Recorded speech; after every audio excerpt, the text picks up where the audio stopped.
Information دی، اور یہاں اب وہ کرمنلز کے بارے میں بات کر رہے ہیں کہ تم لوگ جو ہے الگ ہو جاؤ، یعنی الگ ہو جاؤ مینز الگ لائن میں کھڑے ہو جاؤ، الگ پلیس میں جا کے بیٹھو، اس لیے کہ دنیا میں تم کرائم کرنے کے باوجود، جرم کے باوجود تم لوگ ان کے بیچ میں اپنے آپ کو چھپا کے رہے، اور کسی کو پتہ نہیں چلنے دیا کہ تم مجرم ہو، یا تم نے اپنے مجرمانہ جو عمل ہے اسے اپنی طاقت کے ذریعے سے پردہ پوشی کی اس کی، یا کوئی بھی ایسے ریزن کی. لیکن آج یہ چیزیں نہیں ہو سکتی، آج پاسبل ہی نہیں ہے.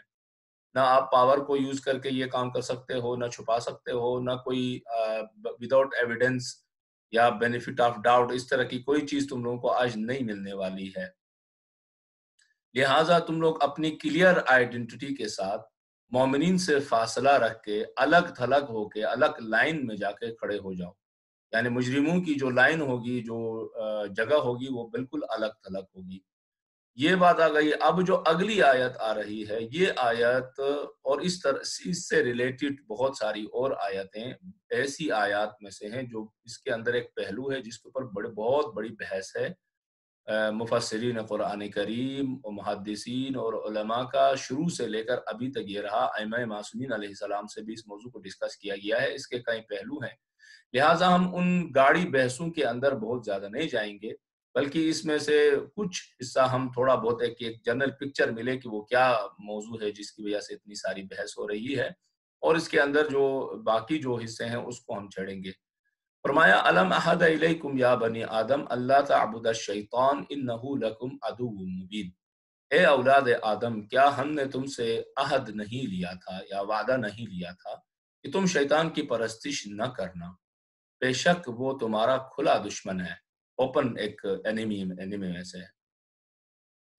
یعنی ان چیزوں کے بعد، یعنی مجرمین کو الگ ڈکلیئر کرنے کے بعد، پھر یعنی ایک طرح سے یہ جو انداز مخاطب ہے، یہ جو ہے فی الحال اس تفسیر کی حد تک مجرموں سے بھی مخاطب ہے، اللہ اور سب سے مخاطب ہیں کہ دیکھو ہم نے پہلے ہی تم سے وعدہ لیا تھا یا عہد کیا تھا، وعدہ لیا تھا کہ تم جو ہے شیطان تمہارا ایک کھلا دشمن ہے، تم اس کے پیچھے مت جانا، اس کو فالو مت کرنا.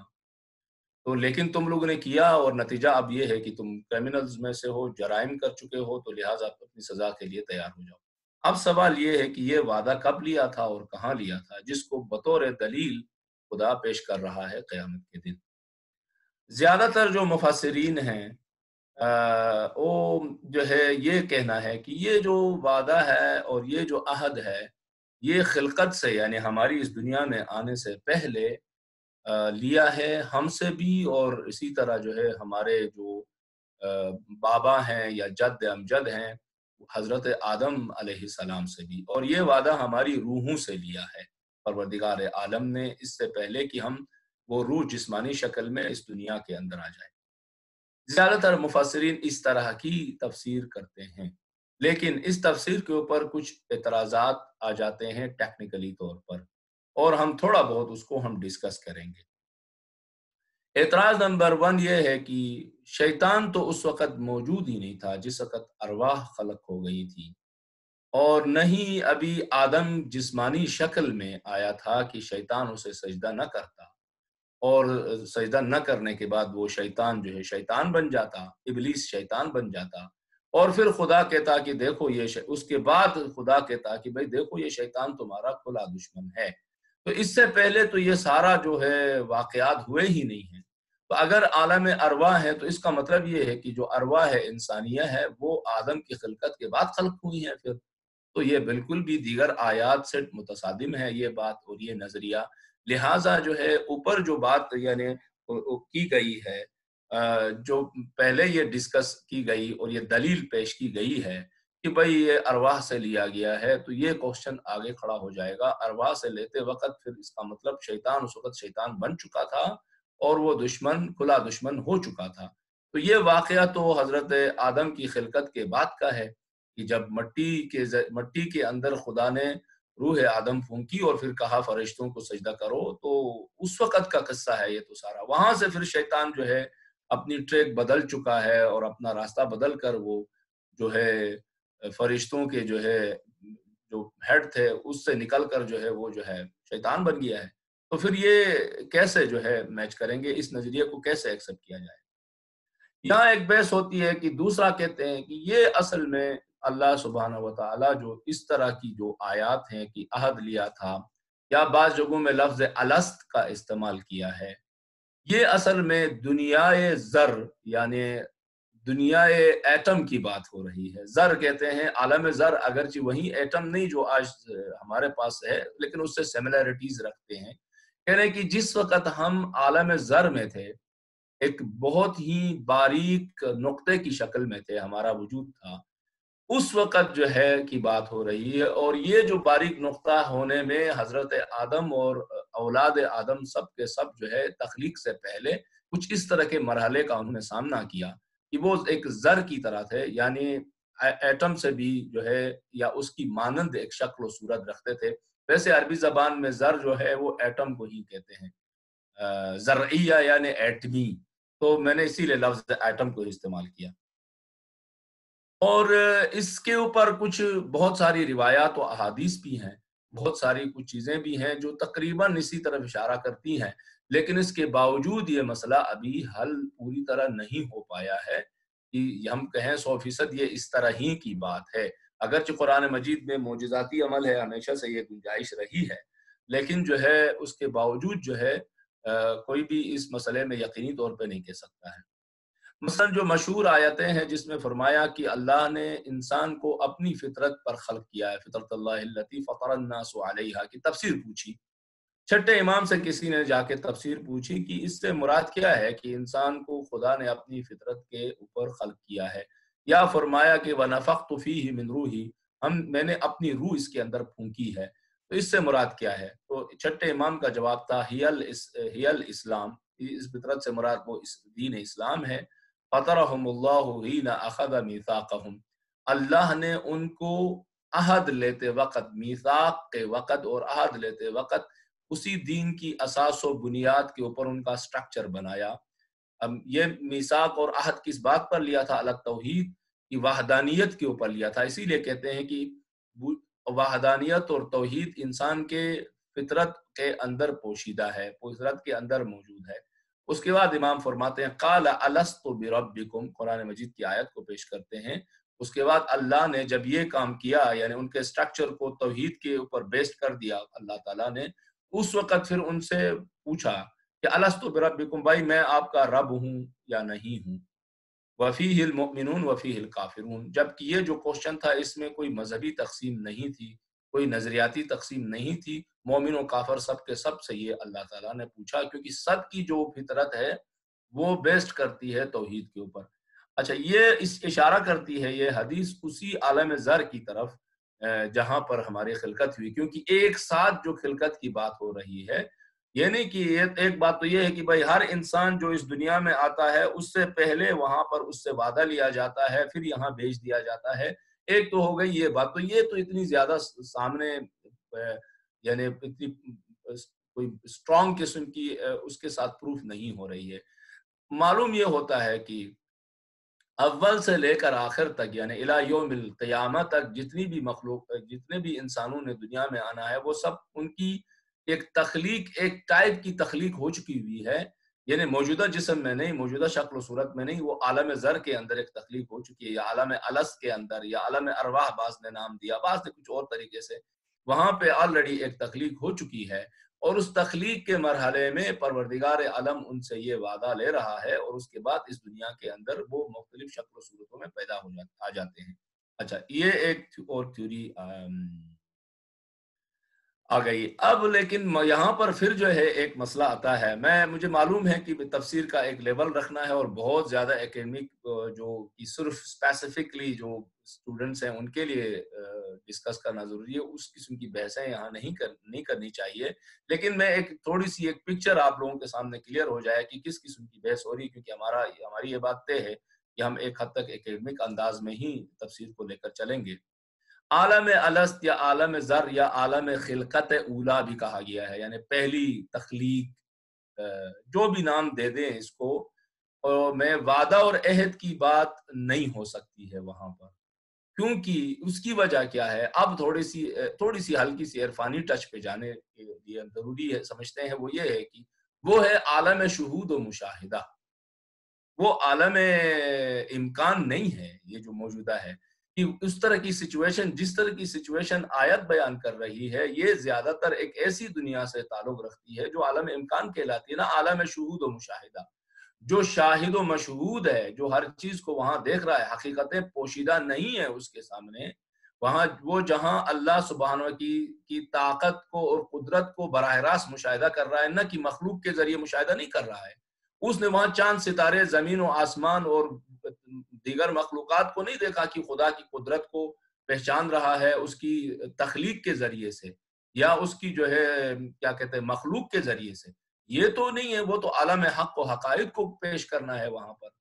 نہ وعدہ لینا کی بات ہو سکتی ہے، جیسے فرمایا الست بربکم قالوا بلی، یعنی یہاں پر تو جو الست بربکم قالوا بلی والی آیت ہے، وہ آیت تو غیب کے پردے کے ہٹ جانے کی بات کر رہی ہے.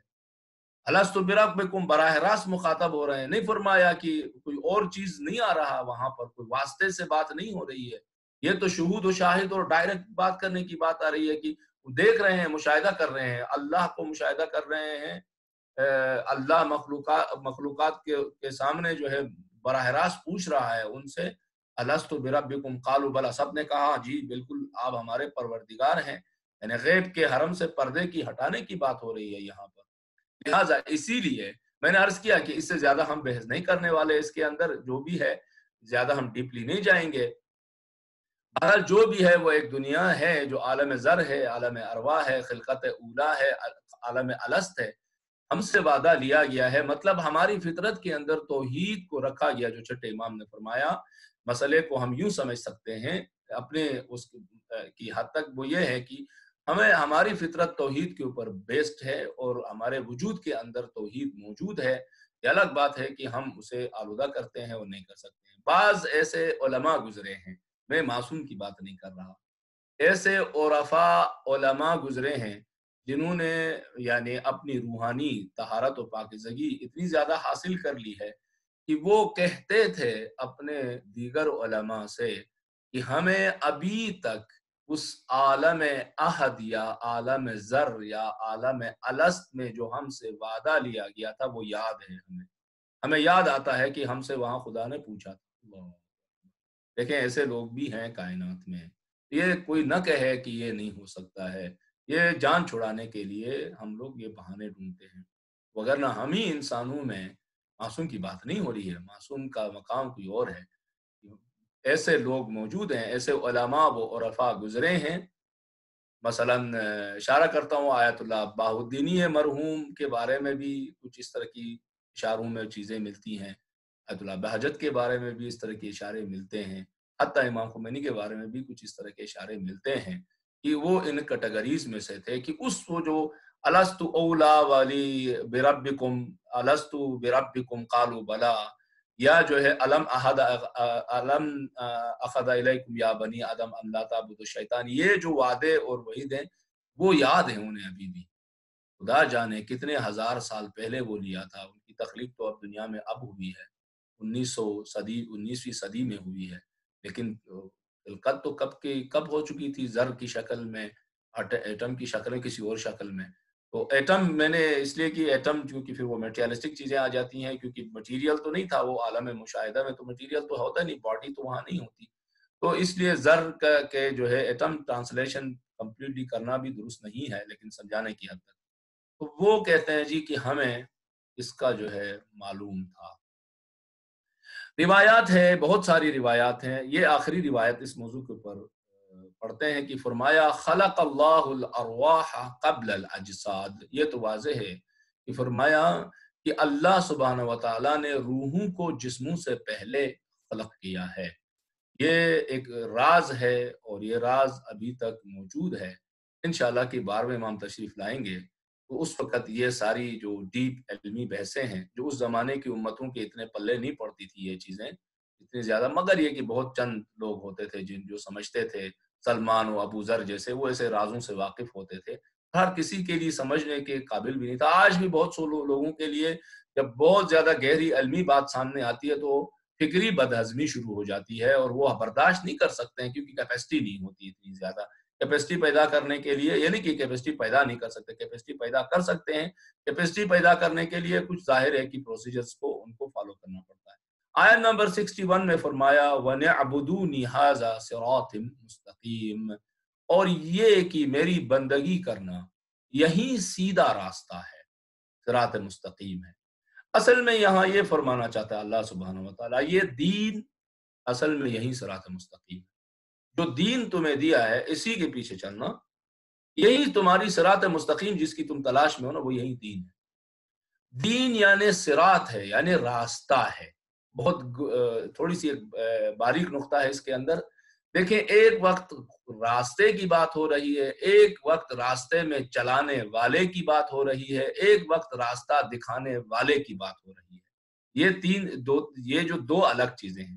ایک راستہ ہے جس پر چلنا ہے، ایک وہ جو اس راستے پر چلانے والا ہے جس کے پیچھے چلنا ہے، ایک وہ جو اس راستے کو دکھاتا ہے اس کے پیچھے چلنا ہے۔ ہمارے پاس یعنی راستے میں چلانے اور دکھانے کے ٹولز ہیں، اللہ تعالیٰ نے مقدس و طاہر و پاک ٹولز دیے ہیں۔ کچھ ہمارے وجود کے اندر رکھے ہیں، کچھ باہر سے، کچھ انٹرنل ہیں، کچھ ایکسٹرنل ہیں۔ ایکسٹرنل واضح ہے آپ لوگوں کو، انبیاء کی شکل میں، اولیاء کی شکل میں، پیغمبروں کی شکل میں، کتاب کی شکل میں، وحی کی شکل میں، وإلی آخر۔ جو انٹرنل ہے، ہمارے خود وجود میں ہے، وہ عقل ہے ہمارے پاس، حجت خدا ہے، نبی باطن ہے۔ اچھا، یہ عقل خود راستہ نہیں ہے، یہ عقل اصل میں صراط نہیں ہے، بلکہ یہ عقل ہے سراج۔ سراج یعنی کہتے ہیں چراغ کو یا روشنی کو، یہ لائٹ ہے اصل میں۔ عقل کوئی راستہ نہیں ہے کہ اس راستے پر چلا جائے۔ عقل کا کام راستے کو پہچنواتا ہے۔ یہ جیسے جو سائنس لگے ہوتے ہیں مختلف سڑکوں کے اوپر، سائن بورڈ ہوتے ہیں، یہ سائن بورڈ ہمیں گائیڈ کرتے ہیں، خود تو راستہ نہیں ہے، یہ راستے کی گائیڈ کرتے ہیں۔ عقل بھی خود راستہ نہیں ہے، گائیڈ کرتا ہے۔ اسی لیے کیونکہ اس کا کام گائیڈ کرنا ہے تو اس کی بھی کچھ لمیٹیشن ہے۔ بہت سی جگہوں میں اس کی جورسٹک ختم ہو جاتی ہے، اس کی جو کیپیسٹی ہے وہ ختم ہوتی ہے، وہ اتنا کیپیبل ہی نہیں ہے، اتنی طاقت ہی نہیں رکھتا ہے عقل کہ بعض جگہوں میں کہتا ہے بھائی یہ کچھ چیزیں میں سمجھ سکتا ہوں لیکن ڈیٹیلز میں جانا ہے میری سمجھ میں نہیں آ رہی ہے۔ تو پھر یہاں سے کیا شروع ہوتا ہے؟ یہاں سے شروع ہو جاتی ہے وحی کا مرحلہ شروع ہو جاتا ہے۔ اسی لیے فرمایا کہ عقل کافی نہیں، اسی لیے فرمایا انبیاء کیوں آئے ہیں؟ عقل دیا ہے، نبی باطن ہے، حجت خدا ہے، تو پھر انبیاء کی ضرورت کیوں آئی ہے؟ وحی کی ضرورت کیوں ہے؟ معصوم اور عصمت کی ضرورت کیوں ہے؟ تو انبیاء نے فرمایا دیکھو، ہمارے آنے کا جو مقصد ہے نا، وہ تمہیں الف اور بے پڑھانا نہیں ہے۔ تمہاری زندگی کے الف و بے پڑھانا ہمارا کام نہیں ہے، وہ تمہارے وجود کے اندر موجود ہے۔ وَعَلَّمَكُم مَّا لَمْ تَكُنْ تَعْلَمُونَ، ہم آئے ہیں کہ اس چیز کی تمہیں تعلیم دے دیں جسے تم خود نہیں کر سکتے ہو، تمہارے لیے پاسبل نہیں ہے، یعنی تمہاری عقل کے ذریعے سے نہیں کر سکتے، تجربے کے ذریعے سے نہیں کر سکتے۔ گزشتہ نسلوں کو، پاسٹ اور ماضی کو دیکھ کے، ریسرچ کر کے، اس سے انفارمیشن نکال کے فیوچر کو بنانے کا جو پلاننگ ہے وہ سارا کا سارا تمہارے بس میں نہیں ہے۔ ایک حد تک تم جا سکتے ہو، ایک حد کے بعد تمہاری بھی لمیٹیشن شروع ہو جاتی ہے، لہٰذا وہاں سے وہی کا کام شروع ہوتا ہے۔ اسی لیے کہتے ہیں نا کہ بعض چیزیں ایسی ہیں انبیاء کی، جو انبیاء کی کریٹیوٹی، حالانکہ یہ لفظ درست نہیں ہے، تمام چیزیں جو ہے پروردگار عالم کی کریشن میں سے ہیں، لیکن انبیاء کی کریٹیوٹی میں سے آتی ہیں۔ جیسے کہ ان میں سے ایک اہم چیز ہے یہی روحانیت، معنویت، جنت، جہنم، قیامت، فرشتے، شیطان۔ یہ اگر انبیاء نہ آئے تو ہمیں اتنی ڈیٹیل کہاں سے ملیں گی؟ جنت ہے کیا بھائی؟ کہاں سے ہوگی؟ کیسے ہوگا؟ کیا ہوگا؟ کس طرح حساب و کتاب ہوگا؟ ڈیٹیلز کیا ہیں؟ قبر کے بعد کیا ہوگا؟ ہمیں کچھ بھی نہیں پتا ہوگا۔ ہماری عقل اتنی جج کر سکے گی کہ ہاں جی، اس انسان کی زندگی کا کوئی مقصد ہونا چاہیے۔ 70-80 سال کے بعد مٹی میں جا کے خاک میں شامل ہو جانا یہ ہدف نہیں ہو سکتا اس خالق حکیم و دانا کا جس نے اتنی بڑی منظم کائنات بنائی ہے۔ تو عقل اتنا کہہ سکتی ہے اس کا کوئی بڑا مقصد ہونا چاہیے۔ وہ بڑا مقصد کیا ہونا چاہیے نہیں پتا۔ تو مرنے کے بعد بھی کوئی چیز ہونی چاہیے، جسٹس ہونا چاہیے، عدالت نام کی کوئی چیز ہونی چاہیے جہاں پر یہاں سے جو چھوٹا ہے اس کو سزا ملے، اس کو جزا ملے، لیکن کب، کیسے، کیا، یہ ہمیں نہیں پتا۔ عقل کہے گا اس سے آگے مجھے نہیں پتا، وہی آ کے خبر دے گی، غیب کی خبر ہم وہی کے ذریعے سے دے دیں گے۔ تو یہ کچھ جو ہے مختلف وہ چیزیں عقل اور فطرت انسانی خود انجینئر نہیں ہے کہ یہ بیٹھ کے انجینئرنگ کریں گے، بلکہ ان کا کام کیا ہے، وہ راستہ بتاتے ہیں، راستہ جو ہے دکھاتے ہیں، راستہ بناتے نہیں ہیں، راستہ دکھاتے ہیں، راستے کے بارے میں رہنمائی کرتے ہیں۔ بس جو ہے ہمارے پاس صراط مستقیم کو سمجھنے کے دو چراغ ہیں، یعنی جو ہمیں خود راستہ نہیں ہے بلکہ راستہ دکھاتے ہیں۔ البتہ یہاں ایک بحث آتی ہے، وہ یہ ہے کہ انبیاء علیہ السلام کیونکہ کمپلیٹلی دین کو ریپرزینٹ کرتے ہیں، تو اسی لیے ان کے پیچھے چلنا یعنی خود صراط کے پیچھے چلنا ہے۔ اسی لیے جو بعض روایات اور آیات کے اندر بھی اشارہ موجود ہے کہ مثلا فرمایا اللہ کے رسول خود تمہارے لیے صراط مستقیم ہے، فرمایا حضرت علی علیہ السلام کے بارے میں اور ان کی امامت و ولایت کے بارے میں فرمایا کہ صراط مستقیم ہے، صراط علی حقہ نمسک حقہ، جیسے وہ جو اس کی تشریح بھی کرتے ہیں کہ فرمایا کہ جو صراط مستقیم ہے وہ کیونکہ حضرت علی علیہ السلام ہے، اسے تھامے رکھو، اس لیے کہ یہ حق ان کے ساتھ ہے، حق ان جو ہے یہ حق کے ساتھ ہیں، حق ان کے ارد گرد گھومتا ہے، کیونکہ یہ نمائندے خدا ہیں، اس لیے یہ خود صراط ہیں، یہ خود راستہ ہیں، اس کے علاوہ کہ خود رہنما بھی ہیں، خود جو ہے چراغ بھی ہیں، سراج بھی ہیں، رہنما بھی ہیں، امام بھی ہیں، آگے لیڈ کر کے ہمیں لے بھی جا رہے ہیں، اور خود راستہ بھی ہیں۔ لہٰذا جو ہے اس چیز کو بھی ایک چھوٹا سا نقطہ تھا۔ آیت نمبر 62 میں فرمایا لَقَدْ أَضَلَّ مِنْكُمْ جِبَلًا كَثِيرًا أَفَلَمْ تَكُونُوا تَعْقِلُونَ، اور بتحقیق اس نے تم میں سے بہت سی مخلوق کو گمراہ کر دیا ہے۔ یہ جو انداز گمراہ کر دیا ہے، یہ عربی زبان کا اسٹائل ہے، مطلب یہ نہیں ہے کہ خدا نے ان کو خلق کیا پھر خود ہی گمراہ کر دیا، یہ قطعی طور پر مراد نہیں ہے، بلکہ اصل میں یہ فرمانا چاہتے ہیں، خدا یہاں پہ اشارہ کرنا چاہتے ہیں کہ ایک بات ذہن میں رکھو کہ وہ جو گمراہ لوگ ہیں، وہ جو گمراہی کے راستے پر خود اپنی مرضی سے اور پوری فریڈم کے ساتھ خود جا رہے ہیں، ان کے پاس جو انرجی ہے وہ بھی خدا کی ہی ہے۔ یعنی اگر فرض کرتے ہیں کہ ابن ملجم مرادی لعنت اللہ علیہ اگر شب 19ویں کی رات مولا کے سر اقدس پر اگر تلوار سے حملہ کرتا ہے تو ٹھیک ہے، یہ تلوار اٹھا کر حملہ کرنا، پلان کرنا، سوچنے، وہ بالکل آزاد، خود اس نے ڈیسیجن لیا ہے، خود کیا ہے، لیکن جو انرجی یوز کر رہا ہے، جو طاقت وہ یوز کر رہا ہے، وہ اللہ کی خدا دادی ہے، کیونکہ اللہ تعالیٰ نے نظام خلقت اس طرح بنایا ہے کہ مجرم ہو یا منصف ہو، سب کو خداوند متعال نے انرجی دی ہے، طاقت دی ہے، اس کی اپنی نہیں ہے۔ یہ نہیں کہہ سکتا ابن ملجم کی اپنی طاقت تھی، اس کی اپنی چیزیں تھی، یہ نہیں کہہ سکتے۔ اصل میں جو اشارہ کرنا چاہتا ہے وہ یہ باریک نقطہ ہمیں سمجھانا چاہتا ہے، پلس کچھ اور چیزیں ہیں کہ ہم اس سے پہلے تھوڑا بہت ڈسکس کر چکے ہیں۔ اصل میں یہ آیت یہ بتحقیق اس نے تم میں سے بہت سی مخلوق کو گمراہ کر دیا ہے، اشارہ کرنا چاہ رہے ہیں گزشتہ انسانی تاریخ اور وہاں موجود مختلف انسانی جو گروپس اور قبائل اور ٹرائبلز ہیں یا مختلف کمیونٹیز ہیں، ان کی طرف اشارہ کر رہا ہے۔ یہ فرمانا چاہتے ہیں اگر وہ عاقل ہوتے تو دشمن کی باتوں پر یقین نہ کرتے۔ اصل میں آیت یہ بتانا چاہتی ہے، دیکھیں بھائی، اس سے پہلے جو لوگ تھے نا، اگر وہ عقل کو استعمال کرتے، عاقل ہوتے، تو دشمن کی بات پر تو یقین نہیں کرتے۔ دشمن کی بات پر کون یقین کرتا ہے؟ دشمن ہے، شیطان تمہارا دشمن ہے، اس کی باتوں پر یقین کیوں کرتے ہو؟ ایکسٹرنل جو دشمن ہوتا ہے اس کی بات پر یقین نہیں کرتے ہو، اس کے سے ہمیشہ الرٹ رہتے ہو، گھبرا کے رہتے ہو۔ کورونا وائرس دشمن ہے ہمارا، اس وقت ہم الرٹ ہیں، پوری دنیا الرٹ ہے، مائنر سے مائنر جو بالکل باریک چیزیں ہیں اس کو بھی ہم دیکھ رہے ہیں، چھوٹے سے چھوٹے سٹیپز ہم لوگ اٹھا رہے ہیں، ہم اتنے الرٹ ہو چکے ہیں، لیکن جو ہمارا انٹرنل دشمن ہے، اندر چھپا ہوا دشمن ہے، اس دشمن کے معاملے میں ہم لوگ بالکل غافل ہیں۔ تو پہلے بھی ایسے لوگ غافل رہے، وہ باہر کے لیے تو ویپن تیار کرتے رہے، ڈیفنس جو ہے بناتے رہے، لیکن اندرونی دشمن کے سامنے انہوں نے سرنڈر کر دیا، تو نتیجہ یہ ہوگا کہ وہ کیا ہو گیا، گمراہ ہو گئے اور تباہ و برباد ہو گئے۔ قیامت کے دن اللہ سبحانہ و تعالیٰ ان گمراہ افراد سے یہ پوچھے گا کہ دنیا میں کیوں تم لوگوں نے دشمن کی بات پر یقین کیا؟ دیکھو آج تم نے دشمن کی بات پر یقین کیا نا، آج اس کا نتیجہ تم دیکھ رہے ہو۔ کیا تمہارے پاس عقل نہیں تھی اس وقت؟ تم لوگ بے عقل تھے۔ اگر پاگل ہو چکے تھے تو پھر پاگلوں کے لیے تو خدا نے مجرموں کی صف میں ان کو ڈالنا ہی نہیں ہے، وہ تو سفیہہ ہیں۔